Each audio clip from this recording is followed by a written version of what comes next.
ꯑꯍꯥꯟꯕꯃꯛꯇꯗ Historical ꯏꯁꯩꯒꯤ ꯃꯥꯏꯀꯩꯗꯒꯤ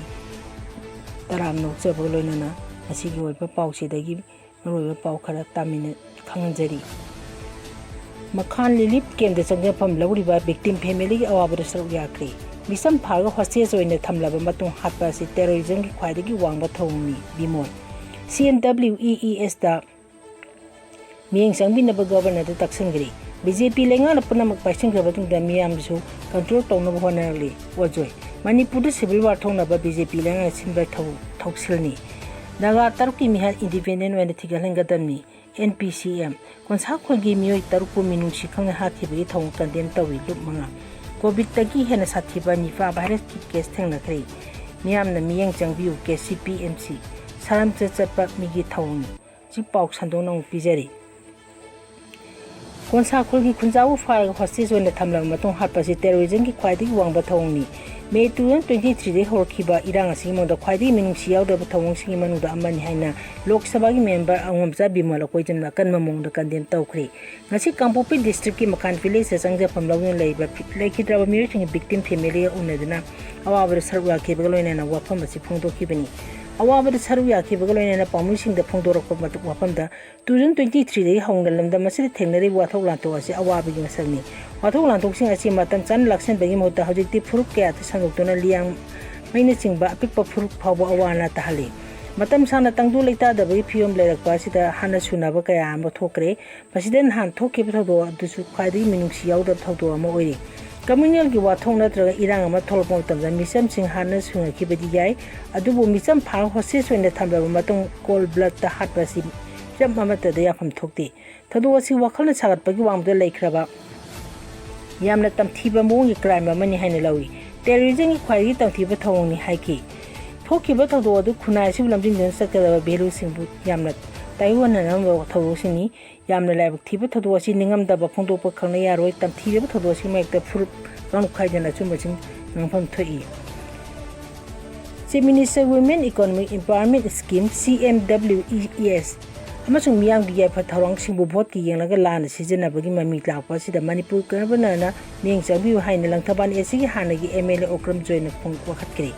ꯃꯅꯤꯄꯨꯔꯗ BJP ꯂꯩꯉꯥꯛꯅ ꯂꯥꯛꯄꯗꯒꯤ ꯄ꯭ꯔꯦꯁ ꯌꯥꯎꯅ ꯑꯦꯁꯦꯝꯕ꯭ꯂꯤ, ꯂꯦꯖꯤꯁꯂꯦꯆꯔ, ꯑꯦꯛꯖꯤꯀ꯭ꯌꯨꯇꯤꯚ, ꯖꯨꯗꯤꯁꯤꯌꯔꯤ ꯂꯣꯏꯅ ꯀꯟꯇ꯭ꯔꯣꯜ ꯇꯧꯗꯨꯅ ꯄꯥꯏꯁꯤꯟꯈ꯭ꯔꯕ ꯃꯇꯨꯡ ꯍꯧꯖꯤꯛꯅ ꯃꯤꯌꯥꯝꯕꯨ ꯑꯃꯨꯛ ꯀꯟꯇ꯭ꯔꯣꯜ ꯇꯧꯅꯕ ꯍꯣꯠꯅꯔꯛꯂꯦ ꯍꯥꯏꯅ ꯑꯣꯖꯣꯏꯅ ꯃꯔꯥꯜ ꯁꯤꯈ꯭ꯔꯦ꯫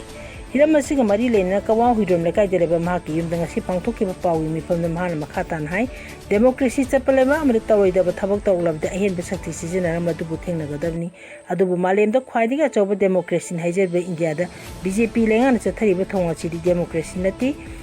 ꯃꯅꯤꯄꯨꯔꯗ BJPꯅ ꯍꯦꯛ ꯄꯥꯜꯂꯛꯄꯗꯒꯤ ꯑꯍꯥꯟꯕ ꯑꯦꯁꯦꯝꯕ꯭ꯂꯤ ꯄꯥꯏꯁꯤꯟꯈꯤꯗꯨꯅ ꯂꯦꯖꯤꯁꯂꯦꯆꯔ, ꯖꯨꯗꯤꯁꯤꯌꯔꯤꯅꯆꯤꯡꯕ ꯃꯊꯪ ꯀꯟꯇ꯭ꯔꯣꯜ ꯇꯧꯔꯛꯄ ꯃꯇꯨꯡ ꯃꯦꯗꯤꯌꯥ ꯐꯥꯎꯕ ꯀꯟꯇ꯭ꯔꯣꯜ ꯇꯧꯈ꯭ꯔꯦ꯫ ꯑꯗꯨꯒ ꯍꯧꯖꯤꯛꯅ ꯃꯤꯌꯥꯝꯁꯤꯡꯕꯨ ꯑꯃꯨꯛ ꯀꯟꯇ꯭ꯔꯣꯜ ꯇꯧꯅꯕ ꯍꯣꯠꯅꯔꯛꯄꯒꯤ ꯃꯃꯤ ꯇꯥꯔꯤ꯫ ꯍꯟꯗꯛ ꯃꯅꯤꯄꯨꯔ ꯂꯩꯉꯥꯛꯅ chief minister women economic empowerment scheme ꯍꯥꯏꯅ ꯃꯤꯡꯊꯣꯟꯕ ꯅꯨꯄꯤꯁꯤꯡꯗ ꯁꯦꯜꯐ ꯍꯦꯜꯞ ꯒ꯭ꯔꯨꯞ ꯁꯦꯝꯍꯜꯂꯒ ꯆꯥꯎꯈꯠ ꯊꯧꯔꯥꯡꯒꯤꯗꯃꯛ ꯁꯦꯜ ꯊꯥꯗꯒꯅꯤ ꯍꯥꯏꯕ ꯑꯃ ꯍꯧꯗꯣꯛꯄ ꯑꯁꯤ ꯌꯥꯝꯅ ꯑꯐꯕ ꯈꯣꯡꯊꯥꯡ ꯑꯃꯅꯤ꯫ ꯇꯔꯥꯝ ꯅꯣꯛꯏ꯫ ꯑꯗꯨꯕꯨ ꯁ꯭ꯀꯤꯝ ꯑꯁꯤꯒꯤ ꯃꯤꯡꯗ ꯃꯈꯣꯏꯒꯤ ꯑꯣꯏꯖꯕ ꯂꯧꯅꯕ ꯃꯤꯌꯥꯝꯕꯨ ꯅꯝꯗꯅ ꯚꯣꯠ ꯊꯥꯗꯅꯕ ꯂꯝꯕꯤꯗ ꯆꯪꯁꯤꯜꯂꯛꯄ ꯑꯁꯤꯗꯤ ꯂꯥꯏꯕꯛ ꯊꯤꯕꯅꯤ꯫ ꯅꯥꯒꯥ 3ꯀꯤ ꯃꯤꯍꯥꯠ ꯏꯟꯗꯤꯄꯦꯟꯗꯦꯟ ꯑꯣꯏꯅ ꯊꯤꯒꯠꯍꯟꯒꯗꯕꯅꯤ꯫ NPCM ꯀꯨꯀꯤꯁꯤꯡꯅ ꯐꯥꯈ꯭ꯔꯒ ꯇꯝꯊꯤꯅ ꯍꯥꯠꯂꯒ ꯐꯪꯂꯤꯕ ꯅꯥꯒꯥ 3ꯀꯤ ꯃꯤꯍꯥꯠ ꯑꯀꯟꯕ ꯃꯑꯣꯡꯗ ꯀꯟꯗꯦꯝ ꯇꯧꯏ꯫ ꯃꯤꯍꯥꯠ ꯑꯁꯤ ꯏꯟꯗꯤꯄꯦꯟꯗꯦꯟ ꯑꯣꯏꯅ ꯊꯤꯒꯠꯍꯜꯂꯒ ꯆꯦꯟꯅꯕ ꯈꯨꯗꯤꯡꯃꯛ ꯃꯔꯥꯡꯒꯤ ꯃꯇꯨꯡ ꯏꯟꯅ ꯆꯩꯔꯥꯛꯄꯤꯌꯨ ꯍꯥꯏꯅ ꯅꯦꯇꯤꯚ ꯄꯤꯄꯜꯁ ꯀꯝꯃꯤꯇꯤ ꯃꯅꯤꯄꯨꯔꯒꯤ ꯃꯥꯏꯀꯩꯗꯒꯤ ꯑꯄꯤꯜ ꯇꯧꯔꯛꯂꯤ꯫ ꯈꯣꯟꯁꯥꯈꯣꯜꯒꯤ ꯃꯤꯑꯣꯏ 3ꯄꯨ ꯃꯤꯅꯨꯡꯁꯤ ꯈꯪꯗꯅ ꯍꯥꯠꯈꯤꯕꯒꯤ ꯊꯧꯑꯣꯡ ꯀꯟꯗꯦꯝ ꯇꯧꯏ꯫ ꯂꯨꯞ 5 ꯃꯃꯥꯡ ꯃꯦ 16 ꯅꯨꯃꯤꯠꯌꯨꯡꯕ ꯑꯗꯨꯋꯥꯏꯗ ꯀꯥꯡꯄꯣꯛꯄꯤ ꯗꯤꯁꯇ꯭ꯔꯤꯛꯀꯤ ꯃꯅꯨꯡ ꯆꯟꯕ ꯂꯩꯂꯣꯡ ꯂꯣꯏꯄꯩ ꯈꯨꯜꯒꯤ ꯅꯨꯄꯤꯁꯤꯡꯅ ꯐꯥꯔꯕ ꯃꯇꯨꯡ ꯑꯥꯔꯝ ꯃꯤꯂꯤꯇꯦꯟꯠꯁꯤꯡꯗ ꯁꯤꯟꯅꯈꯤꯕ ꯈꯣꯟꯁꯥꯈꯣꯜꯒꯤ ꯃꯤꯑꯣꯏ 3ꯄꯨ ꯃꯤꯑꯣꯏꯕꯒꯤ ꯃꯤꯅꯨꯡꯁꯤ ꯑꯃꯠꯇ ꯎꯠꯇꯅ ꯃꯀꯛ ꯀꯛꯊꯠꯇꯨꯅ ꯍꯥꯠꯂꯒ ꯁꯤꯟꯅꯈꯤꯕ ꯊꯧꯗꯣꯛ ꯑꯁꯤ ꯑꯃꯨꯛꯀꯣ ꯑꯃꯦꯕ ꯀꯣꯍꯔ MSF ꯑꯃꯁꯨꯡ ꯄꯣꯏꯔꯩꯂꯩꯃ ꯃꯃꯥꯄꯥꯕꯤ ꯑꯄꯨꯟꯕ ꯃꯅꯤꯄꯨꯔꯅ ꯑꯀꯟꯕ ꯃꯑꯣꯡꯗ ꯌꯥꯅꯤꯡꯗꯕ ꯑꯃꯁꯨꯡ ꯐꯣꯡꯗꯣꯛꯂꯤ ꯍꯥꯏꯔꯤ꯫ ꯃꯤꯌꯥꯝꯅ ꯃꯤꯠꯌꯦꯡ ꯆꯪꯕꯤꯌꯨ KCPMC ꯍꯧꯖꯤꯛ ꯊꯣꯛꯂꯤꯕ ꯏꯔꯝꯗꯝ ꯑꯁꯤꯒꯤ ꯇꯪꯗꯨ ꯂꯩꯇꯥꯗꯕ ꯏꯔꯥꯡꯅ ꯃꯔꯝ ꯑꯣꯏꯔꯒ ꯈꯝ ꯊꯦꯡꯅ ꯋꯥꯅꯅꯤꯡꯉꯤ ꯆꯩꯔꯛ ꯑꯁꯤꯗ ꯈꯪꯅꯔꯤꯕ ꯃꯇꯝ 2024-25 ꯆꯍꯤ ꯑꯅꯤ ꯑꯁꯤꯒꯤ ꯃꯤꯌꯥꯝꯒꯤ ꯆꯥꯎꯈꯠ ꯊꯧꯔꯥꯡ ꯑꯃꯗꯤ NREGSꯀꯤ ꯃꯈꯥꯗ ꯖꯣꯕ ꯀꯥꯔꯠꯀꯤ ꯊꯥꯗꯔꯛꯄ ꯁꯦꯟꯐꯝ ꯂꯥꯟꯅ ꯁꯤꯖꯤꯟꯅꯗꯨꯅ ꯃꯤꯌꯥꯝꯕꯨ ꯑꯄꯪꯕ ꯁꯤꯕꯒꯤ ꯊꯧꯑꯣꯡ ꯌꯥꯕ ꯉꯝꯂꯣꯏ ꯍꯥꯏꯅ ꯀꯪꯂꯩꯄꯥꯛ ꯀꯝꯃ꯭ꯌꯨꯅꯤꯇꯤ ꯄꯥꯔꯇꯤ PWG-MCE ꯅꯣꯇꯤꯐꯤꯀꯦꯁꯟꯗ ꯐꯣꯡꯗꯣꯛꯂꯤ꯫ ꯂꯣꯅ ꯊꯤꯡꯈ꯭ꯔꯕ ꯂꯨꯞ ꯑꯁꯤꯒꯤ PRO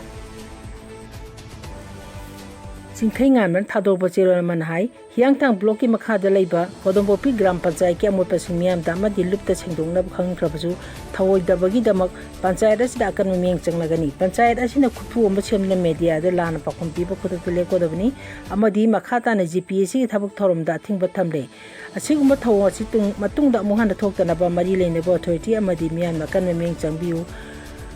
lup asigi makedai khanghalali saram che chatpa mi gi thawni me taum ledi phajing khraga matam chana thiba khawna lerkiba naga mission taruk asiba hakchang oina phangwa ja thamni ba thawng saram chaplup chapasing chathaba thawni haina Manipur Youth League mayor ni maikai de phongdoli mayor ki assistant publicity secretary Saikhom Sanjuna khuyek pi dun thador ba chero raman hai matam kuini thiba khangdana lerkiba mission taruk ki asiba hakchang phanggi bu lainga asina Micham yangi principal ngak chenduna thamli haibigi chapcha bu khudam laina Manipur Youth League mayor ni lainga to wang hangali minung silektana Micham taro hatki basam chake thawong ka dem tawi asi lamdam asite Micham miyamgi punsi nomo nomo gi asi bai khar taale basi pale bi central amari state lengan tawpum thokpum mathau pangthukta badagini haibi haimnam ba thoklo hauki batun 23 gi miyom de sinkuki na ko terrorism maitei murta atamna la sathai gi lana si sei ahum chura phawba waresin propangam dana leingi sekta sin kuki na ko terrorism na amuk na gai sil nau sing mathakta lan tok pasina takpati Manipur khundai bi gelo mising amati tamsingi asi India na mutana ba sathar ko thong ni haina lawda bangam loi Manipur civil war thong na ba BJP langa sin ba thoksini CPI Micham kya gi thawai mangla ba phawa chap chaba phire bam ta lawdana leiba asimak Manipur civil war thong na BJP langa sin ba thoksil ni haina lawi Manipur gi miyam na BJP gi thawong akpi pham thokti haina Communist Party of India CPI Manipur State Council na akan ba pham thangali bhangi iraba ba pham danga si permission unab da CPI Manipur State Council wangal arki amusana na hai Manipur tholi ba sahi uhum hela bi irang asi warsin pona ba center am state ki BJP langa na chap chaba phire am ta lawdana leiri Micham kya gi thawai mangla ba phawa tumina lesin ba si Manipur civil war thong na ba BJP langa sin ba thoksil ni haina lawi Manipur gi miyam apang manati ha bi khangba chumi Hiram kudi mukta lekha tana busindana BJP ne chathari bu thawang asi Manipur miyam kaufam thokte puari da munai dana amamba tangka amo wen lehawagan hana BJP gi langa khangba chumi democracy chapa malem da khwaidgi chawba lebang na India na makhau pona lawab se Manipur wathok leksin bangam da wasi mak ikai ningai ni miyam na khanki balam da masi mi husin na center da pale BJP gi lusing wis miyam in khangan bangam deba kari gino Micham kaya phajona tamphina mi minai ke loina ne mihat mi punja thara pawa khulai paibala min tumin dising bata center am state lenga le excel khot pangam de bukari manang gino miyam gi punchim je lan thunga pangam de do di state lenga si leiru bu ban to leiti miyam ngak chamangam le de bale di masana khangna pham tha do pona chungwani lamdam masile leiba miyam bu hantha ba yengba asi yaning di naga phuki Micham tar pha khar matung mihat thin hato pa si da chenare bi miyuching masak khangna authority ne action la khot pangam dri ba se kari da muktano asigu bo phima si yo banina lamdam asir leiba mipung kudimuna nyaki khudong chaba yengnaga thabak tawa tokto na pirak de sapphosing asi matam chana thenana ba matawani file bamina ba matam oire haki covid tagi hena sathiba nifa virus ki case senga kare covid 19 dagi hena sathiba sibgi changyam na wa nifa virus ki case amar kelam da thengna budagi chiksin thawang ke la khotpa hokre state government gi for asi matungina nifa virus positive ore misa adu sahi ni phum be shuraba Kelamgi kosi kor haina khangnaba mafam amadagini miyo adugi phium lusilakwa maramna ventilator da hajiji thamduna laikanari hiramasi matang da health minister ke Muradharan na phongtorpagi matungina nifa virus positive ora misa adu miyo ke age loina no ki haiba khangpodagi mahaka loina ba miyo sing khangdona bhonari loina na mahaka loina ba miyo sing quarantine da leina ba su khangan kare hojing maki wani di thoine pakhaninga leite hairi Panba yabdi kela da nipa virus santorpa si 2018 dagi hawraga tawrak chukre hawkiba sahi kumai da sumyo ani nipa virus positive oki makoi ni mangda amadi siki nipa hariba virus pakhala si uhai chaba